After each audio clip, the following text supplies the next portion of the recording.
नमस्कार दोस्तों, आप देख रहे हैं जुर्म गाथा और मैं हूं आपके साथ पहल।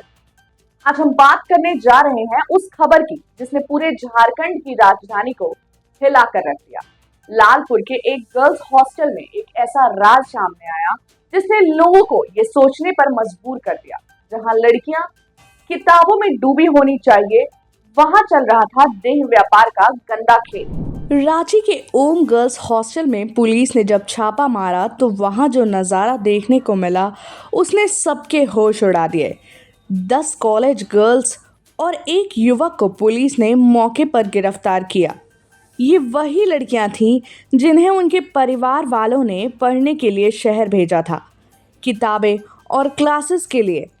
लेकिन इनका इस्तेमाल एक ऐसे रैकेट के लिए हो रहा था जिसकी जड़ें शायद बहुत गहरी हैं। सूत्रों के मुताबिक ये लड़कियां यूनिवर्सिटी और कॉलेज की स्टूडेंट्स थीं।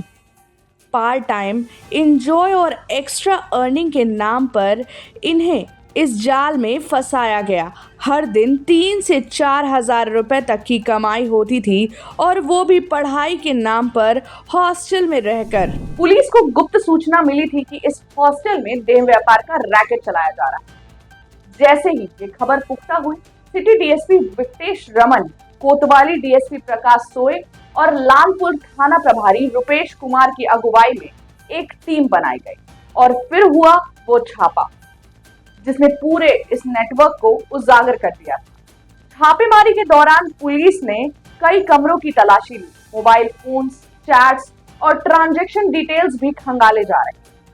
पुलिस को शक है कि ये रैकेट सिर्फ हॉस्टल तक सीमित नहीं है, बल्कि इसमें कई बाहरी लोग, एजेंट्स और मैनेजर्स तक की भूमिका हो सकती है। जिन माँ बाप ने अपनी बेटियों को भरोसे से पढ़ने के लिए भेजा, उन्हीं की बेटियां आज अपराध के इस अंधे कुएं में ढकेल दी गईं।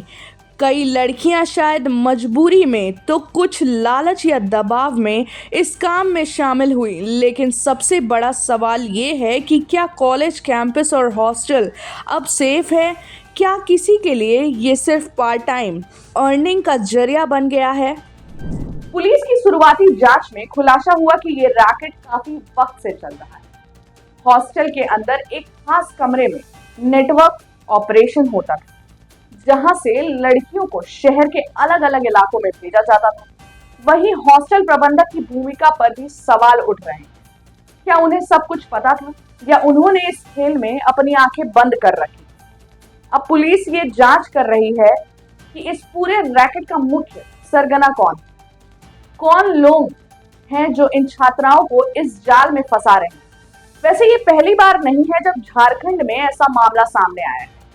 याद दिला दें, कुछ दिन पहले हजारीबाग में भी हाईवे किनारे होटलों में 26 युवक युवतियों को संदिग्ध हालत में पकड़ा गया था। लगातार ऐसे मामले सामने आ रहे हैं।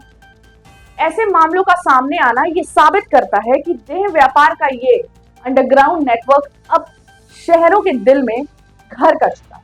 अब सबसे बड़ा सवाल ये है कि कब तक हमारी बेटियां इन रैकेट्स का शिकार बनती रहेंगी?